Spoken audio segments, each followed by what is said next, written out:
guys, welcome back to my channel. I just started laughing as I sat down because I was like, didn't I say that I wasn't gonna delay this video? And here I am. It's like the last few days of February, and of course, in true Karen Harris makeup fashion, I'm filming my January rankings video.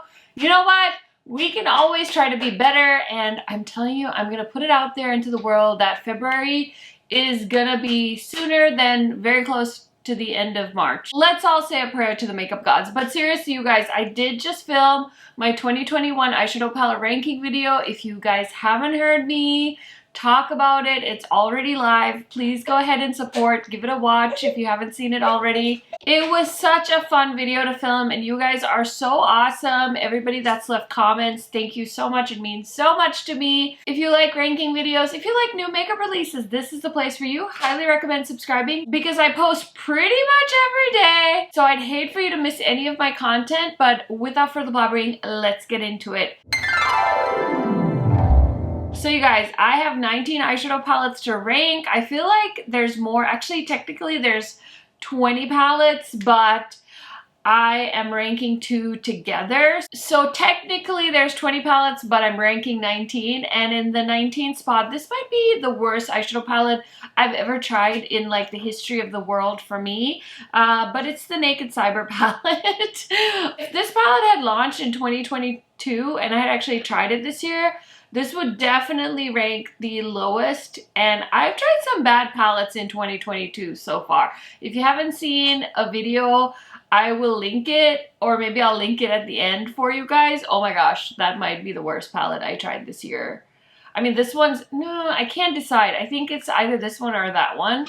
But if you want to see how awful that palette was, I will link it for you guys in the description box. Anyway, I was like, you know what? It's on sale. Let me grab it. It can't be as bad as everybody else feels like it is. And also, I did tell myself that if this went on sale, I was going to buy it because I think the packaging in this palette is gorgeous. Now, the shades are pretty muted, and that's not always the end of the world. I feel like there is a beauty in a very soft look. And so I was like, let's give it a chance, and I grabbed it, and it actually went on nicely. I really like the eye look I created with it. My problem was the longevity of the shadows, and honestly, you guys, I try a lot of eyeshadow palettes, and I never have a problem with longevity. I usually do my makeup in the afternoon, and I'm wearing makeup till we go to bed at night. I don't work full-time anymore outside of the home. So in case you guys were wondering, like, Karen, do you actually wear these shadows like all day long? I do, actually. I don't take my makeup off after I put it on. I like to wear it, you know, when I'm hanging out with my husband on the couch or we're going out for a date night. I like to have my makeup on so I can test it for you guys. So I am wearing my eyeshadows up to 10, 12 hours a day. And this palette, when I wore it, I had a really long day. I went to a baby shower. I hung out with my best friend. I also went to dinner with her and her entire family. And so I wore this palette for a good 10-12 hours, and I thought it was doing well. I hadn't really looked at myself a ton in the mirror, but at the end of the night when I was getting ready to take my makeup off, I looked at myself in the mirror and I was like, where did my eyeshadow go? Which never happens to me. So buyer beware. If you want to buy this for the cute packaging, go right ahead, but don't expect the eyeshadows to last. I was very disappointed with this palette, and I'm really hoping that Urban Decay will make a comeback in 2022. Hopefully, I'm putting it out there. So in 18th place is the Jaclyn Hill Divine Neutrals palette. This is her Morphe collab, and this is actually from last year as well, and I bought it, and of course, in true Karen Harris fashion, I didn't film with it until this year. Now, this is a nice neutral palette, don't get me wrong. I just feel like I'm looking for more elevated neutrals these days. I feel like if you're gonna do a neutral palette, then at least give me some fun duochromes or throw in something interesting to just kind of jazz it up. Of course, I do understand this is an $18 palette. Like, sometimes you can't really do a whole lot with that price point. I don't make makeup for a living, so I don't actually know if that's a fact, but I would venture to guess that at this price point, they can't usually do these very special, interesting shades. So yeah, anyway, it's a perfectly fine neutral palette. I just didn't blow my socks off, so it's in the 18th spot. I feel like you guys are gonna be surprised by number 17, but I am such a huge Pat McGrath fan, and honestly, this doesn't really pain me because I didn't really expect this eyeshadow palette to be good. I bought it because I love Bridgerton and I love Pat McGrath. But I will say for me, the real standouts of this collection, this collaboration, were the face palette and the highlighters. The eyeshadow palette was just very meh to me. I mean, this is a pretty shadow. It's like a duochrome blue-purple. But everything else was just kind of very average, ordinary, and I don't know, a little bit sad, if I'm being honest. I wasn't blown away by this palette. I simply bought it to collect, which isn't what most people do with their eyeshadows. Most people want to use their eyeshadows, but some people collect Starbucks mugs and I collect eyeshadow palettes. So yeah, not my favorite color story wise or performance wise, but I still love the brand, so I'm ranking that at number 17. In 16th place is the Urban Decay Wild Greens palette. I will try and link all the corresponding videos to these eyeshadow palettes in the description box for you guys, and I'll also try and link the palettes in case you're interested in shopping for any of these. All of those links will most likely be affiliate links, and if I have any coupon codes or anything, I'll put those in the description box as well. And if any of these palettes were sent to me, I will notate that with the word gifted as well in the description box for you guys. But as far as this palette goes, honestly, it's a huge improvement from what I'm used to with Urban Decay. I really like the slim packaging. I think that it was cool that they tried to do some wild greens. I will say that Urban Decay, I feel like they've lost their reputation of when they started. I feel like they were kind of the rebel brand, and now they've kind of gotten into this like weird comfort zone where they're like trying to be wild again, but it's really not like happening. So I feel like they're in this like awkward stage where they're not really known for being edgy, and they're not really known for doing really good neutrals. They're also not really known for their formulas. So like where is Urban Decay gonna end up? I feel like they're almost trying to, I feel like they're almost going in the way of like Too Faced. Like, doesn't really make a whole lot of sense. And I believe that Too Faced and Urban Decay are both owned by Estee Lauder now because they were both bought by the brand. But I don't know, I'm really sad because I feel like Urban Decay used to be one of those like really interesting brands that made really cool, interesting eyeshadow palettes, and now it's like we got like the wild greens. It's not a bad palette. It's a great palette if you like toned down neutrals and green shadows. It's just like, you see this eye look, like I love a vibrant, very pigmented eyeshadows. So yeah, I felt like that was a little bit of a miss for me. In 15th place is this ZZ Cosmetics palette, and this is a nice palette. I really wanted to rank this higher than some of the other palettes today because it has this really cool packaging, and I feel like a lot of people would be really into that. This isn't like really my favorite packaging, but I thought that I would give this brand some props for creating something kind of different as far as packaging goes.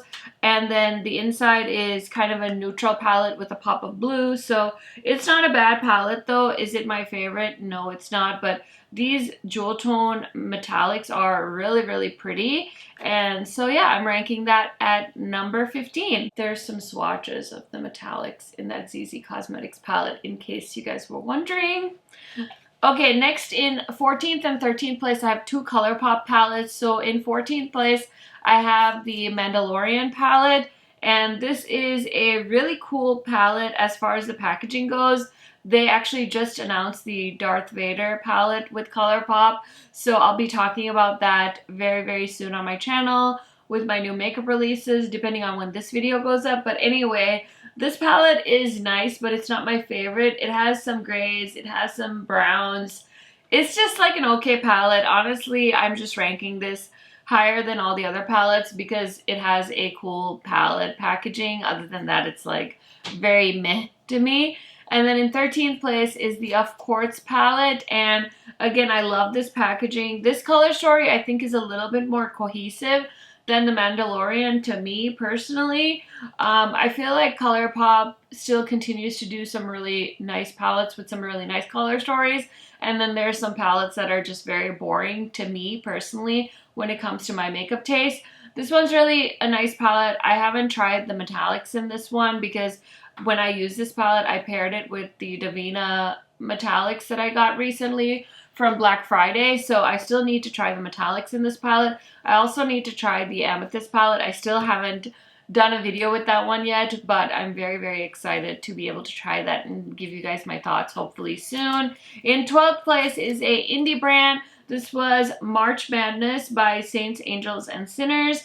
I ranked this one higher than a lot of the palettes I just talked about is because I thought this was a really cute color story, and their metallics are really nice in this palette. Obviously, this is an indie brand, but like look at those duochromes. Like I would rather Morphe do something like this for a neutral palette and include some pretty duochromes than to keep doing the same browns, like metallic brown shades. So anyway, this is a gorgeous palette. I wanted to rank it a little bit higher than some of those boring palettes in my opinion, okay? In 11th place is the Glamlite Icee palette. I use this in a Get Ready With Me video, which you guys haven't seen yet. But I wanted to try and feature kind of older palettes in my channel. Even though they launched a little bit ago, I wanted to try this out again. It's a nice palette. I really like the metallic formula from Glamlite, and this is a solid blue monochromatic palette if you're looking for one. Okay, so I have quite a few indie brands in this video, and so in the 10th spot, I want to rank the Pink Crush Cosmetics Phenomena palette. This is a nice palette. I wanted to try something from them. I realized that I need to stop buying palettes like this, like the all metallic palettes, only because I feel like these shades are just kind of repetitive throughout the smaller indie brands, but it's kind of fun to see like if the formulas are any different or things like that. Of course, I swatched the green shadows. So pretty. So if you are in the market for a beautiful all shimmer palette, you can check this one out from Pink Crush Cosmetics, or you can check out number 9, which is from Saints, Angels, and Sinners. This is their Zodiac Signs palette. I do believe they had this one up for pre-order. I don't know if you're still able to purchase this, but I will try and link it for you guys.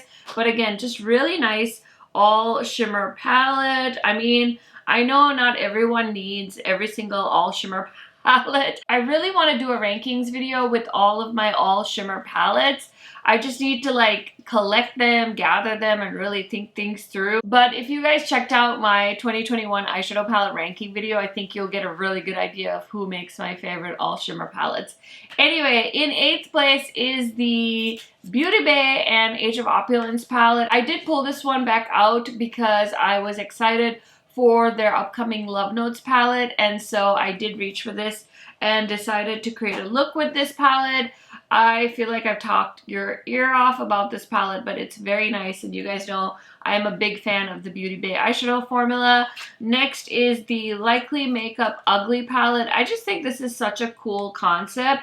It is a very bright matte palette, and then there's a row of metallics here at the end. I thought these eyeshadows were really beautiful, really pigmented and bright. So if you are a fan of like the Urban Decay Electric palette, I would highly recommend checking this out in case you haven't been able to find like a go-to bright matte slash metallic eyeshadow palette. Okay, I did try a lot of palettes from 2021 in 2022 just for the sake of like giving some palettes more chances. So I did rank palettes that launched in 2022 higher, but I did use some older palettes as well, so I wanted to rank them in this video. So in 6th place is my favorite palette from the legendary Diversa collection. This is the Odens Eye Giant Wolves palette that they did in collaboration with Annette's Makeup Corner. Now this palette is not coming back, so you can't get it if you never got it at that time. But I know I saw just the other day Angie had posted that her Odens Eye collaboration palette is low in stock, and it's wild. Like they ship those really fast because I saw this week people have been getting those. So if you haven't ordered your palette with Angie and Odens Eye, the Hella palette, and you are eyeing that, I would highly recommend getting on that. I know Angie has said that Odens Eye did say they would restock the palette if it's sold out, but I don't know. I don't know how many times they'll restock it. So if you're able to get it, if you've been wanting it, I would say please go ahead and get it, because I've heard so many people say that they're so sad that they missed out on this series after it sold out. So there's nothing we can do about it now, but I just want to make sure that I'm emphasizing, if you want the Hella palette, don't wait, because you're going to be sad, and then I'm going to be sad for you. Next is the 5th palette. This is the Witching Hour by Unearthly Cosmetics. I filmed a Unearthly rankings video in January, so I did use some of the Unearthly palettes. I've talked about this palette so many times, so I'm not going to, but they did restock their palettes pretty recently, and I did see the Witching Hour was in stock when I checked. And then in 4th place is the Fall Magic palette. This was ranked pretty high up. I think this was my 2nd or 3rd favorite palette of 2021. Spoiler alert.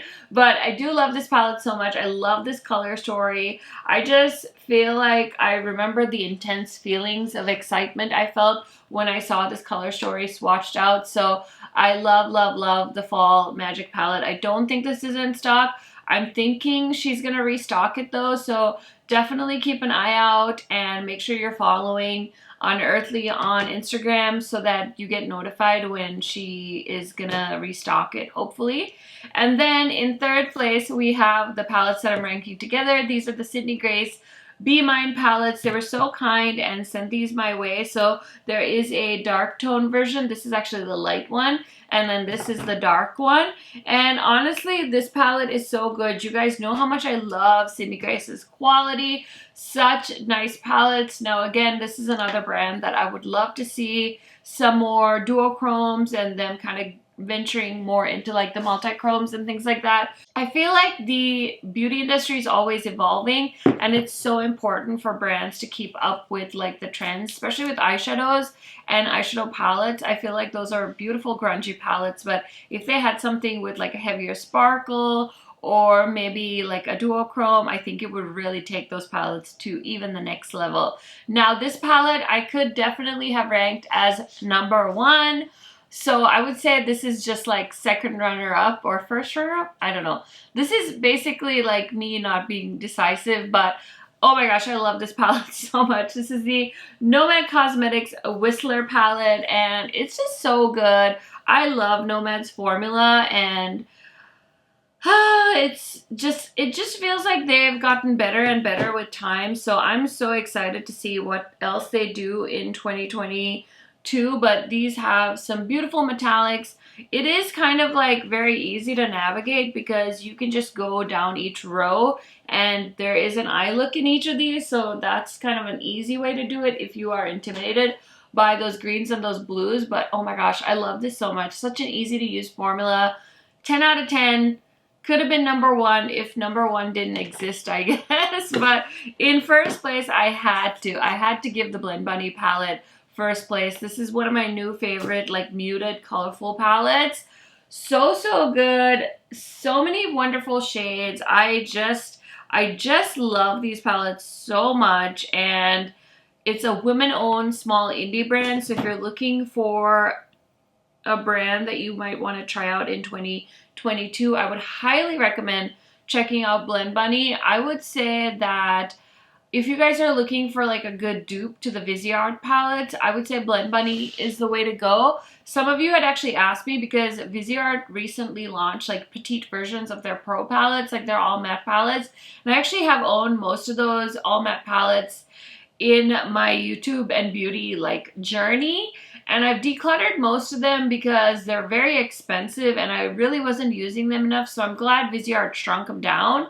But also when people were asking me like about the palettes and if they're worth it, I would say they're nice. Like Viseart has a nice matte formula, but for less money, because these Blend Bunny palettes I think are under $40, you get more shades and really good quality. And I feel like the formula is just more, I don't know, innovative? I don't know what the right word is, but I feel like it's more current, whereas like some formulas just haven't evolved, and I feel like evolving your eyeshadow formula is important. So yeah, I just really like Blend Bunny, and this palette is wonderful. I've created multiple looks with this palette. I have a 3 looks video as well, so I'll remember to link that down in the description box for you guys if you kind of want to see what you can do with this palette. And that is it, guys. That is my first ranking video of 2022. As far as eyeshadow palettes go, I do rank all the eyeshadow palettes I tried in the previous month for you guys, and it's a fun way for me to come back, give you guys more thoughts, give you guys kind of a ranking, highlighting things I like about palettes, highlighting things I don't like about palettes. So if you like this type of video, definitely recommend subscribing. I will also try to focus more on ranking my collection, something I really want to try and do more of this year. And like I said, if you haven't seen my 2021 eyeshadow palette ranking, I will go ahead and link it for you guys.